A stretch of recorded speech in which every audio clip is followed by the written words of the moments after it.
Hi everybody, my name is Hannah and this is Pepper and Pine, and I have a project to share with you today. We are growing herbs in mason jars. Now this kit can be found at Uncommon Goods, but I happen to pick up several at a discounted price at T.J.Maxx.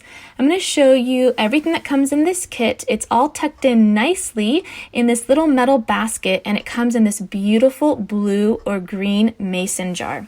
Now it comes with instructions and seeds. It also comes with plant food and soil pellets. And what's different about this versus just growing herbs in a mason jar is that little metal basket.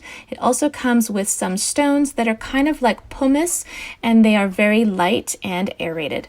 So we're going to add about 2 cups of water to our mason jar. Then we're going to put this basket in there, but you want to tuck that cording up nice and high.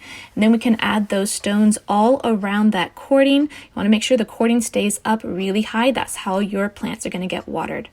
Now there's one thing I forgot to do, and that's to soak these rocks. So I'm going to put them underwater for about 30 seconds and let them drain, and then we're going to put it back into the mason jar along with one of those soil pellets. It just takes a little bit of water to rehydrate them. Once it's completely rehydrated, you can just distribute the soil around so that it covers the top of those stones. It's not a lot of soil in this kit. Next, you're going to put that lid back on and then add the seeds of your choice. The kit comes with a couple of seeds. We also ended up using our own herbs as well. We're going to start with some cress seeds and just sprinkle them on top, and then I'm going to use my fingers just to tuck them in under the soil. You can kind of get a good look at them. They're not going to take too long to grow, and just 2 weeks later you can see how beautifully they're doing. At this point, it's a good idea to replace the water. So I'm going to remove the lid as well as the basket. I'm going to dump out that water and get some fresh water, as well as about 1/8 of a teaspoon of plant food. I'm going to mix that up really well, and then we're going to put it back into the mason jar. I'm going to put that basket back in, then we're going to fit that lid right around it.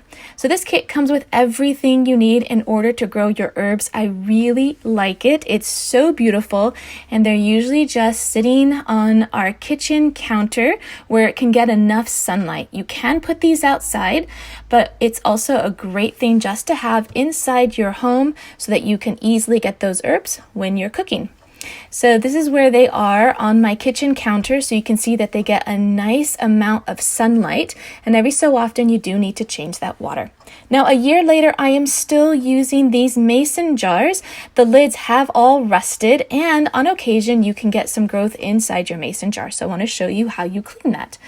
We're going to dump the water out and clean the jar as well as the cording. So we have used these several times, at least 3 times for growing herbs and once for growing other plants. I'm going to use a little bit of soap and a sponge just to clean out all of that growth. It just looks a little bit like algae. Sometimes you can even get tiny little flies kind of just around your herbs. You just want to make sure that everything stays nice and clean. I'm also going to clean that off of the metal basket. Once it's all clean, I can go ahead and fill it up with some fresh water. Now I had some thyme in here, but it didn't grow so well, so I got my herb pack out, and I'm going to choose some other seeds to put it into our herb garden. I chose some garlic chives, and from our herbs, I also chose cilantro, parsley, and basil. They're doing really well. They're easy to use when we're going to cook. If you want to see some of the other projects in our homeschool, you can tap on the screen right now. Don't forget to check out the blog post that accompanies this video for more pictures and details for this project. And if you want to see what we're planting on a daily basis, you can find me on Instagram at Pepper and Pine.